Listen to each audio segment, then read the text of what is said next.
देखिए नकारात्मक टैगवर्ड संस्कृत में क्या हो सकते हैं, इसमें सबसे ज्यादा आपको ये पहला मिलेगा, कंठस्थीकरणम।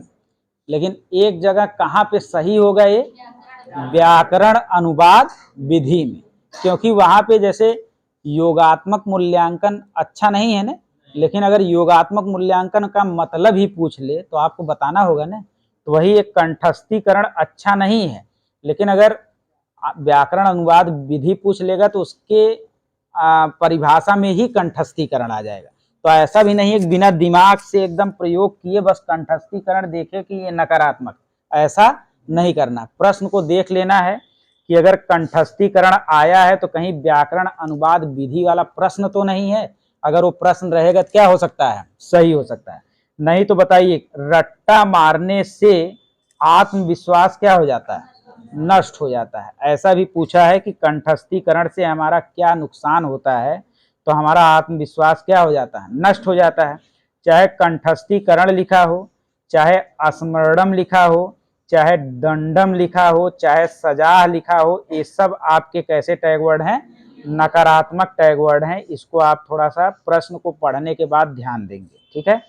उसके बाद दूसरा है, देखिए समस्या, बाधा और बोझ। तो देखिए कहीं पे मान लीजिए समस्या समाधान का संबंध किससे है, ऐसा पूछ लिया तो आपको उत्तर तो चिंतन देना होगा ना, तो वहां पे आपका टैगवर्ड थोड़ी ना काम करेगा।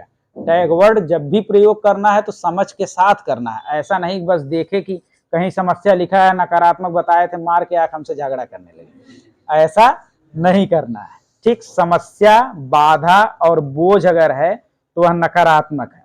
उसके बाद देखिए व्याख्यानम है तो वह क्या है, नकारात्मक। व्याख्यानम, व्याख्या विधि से बच्चों को पढ़ाया नहीं जाता। व्याख्या विधि का मतलब जैसे पाचन तंत्र पढ़ाना है, हम शुरू किए और बोलते रहे आधा एक घंटा और बच्चे क्या करते रहे, सुनते रहे। तो ऐसी विधि से छोटे छोटे बच्चों को पढ़ाएंगे तो क्या याद होगा, कुछ भी याद नहीं होगा। इसके बाद देखिए व्याकरणम भी क्या होगा, ज्यादातर जगह जहां व्याकरण आएगा वो क्या होगा, गलत होगा। सिवाय एक जगह जब ये संदर्भ व्याकरण आ गया तो सही हो जाएगा, और साधारण व्याकरण आ गया जो नोम चोमस्की वाला, तब भी क्या हो जाएगा, सही हो जाएगा। नहीं तो उस तरह से व्याकरण जहां पर भी आएगा वो ज्यादातर क्या होगा, गलत होगा। 80% चांस मान लीजिए, 20% जगह क्या हो सकता है, सही भी हो सकता है। हतोत्साहित कहीं पे आ गया क्या होगा, गलत होगा। पाठ्य पुस्तकम या अध्यापक केंद्रित कोई भी बात आ गई, मतलब जिसमें अध्यापक को मेन, ऐसा जो है ऑप्शन हो जिसमें लगे कि अध्यापक की दादागिरी चल रही, गुंडागिरी चल रही, कि मतलब अगर एक बच्चा गलती करता है तो उसे हम मार देंगे, पीट देंगे, मुर्गा बना देंगे, ये सब है, तो ऐसे ऑप्शन हमेशा क्या होंगे, गलत होंगे। देखिए केवलम आ गया तो क्या होगा, गलत।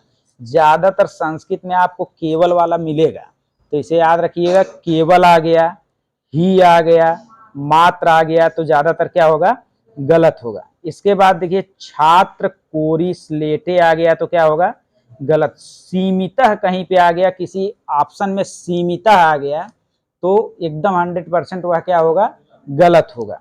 फिर लैंगिक असमानता आ गया तो इसका मतलब लैंगिक असमानता का मतलब है कि समावेशी शिक्षा का क्या कर रहे हैं, आनंद कर रहे हैं, विरोध कर रहे हैं, तो लैंगिक असमानता वाला भी क्या होगा, गलत होगा। निष्क्रिय आ गया तब भी क्या होगा, गलत होगा।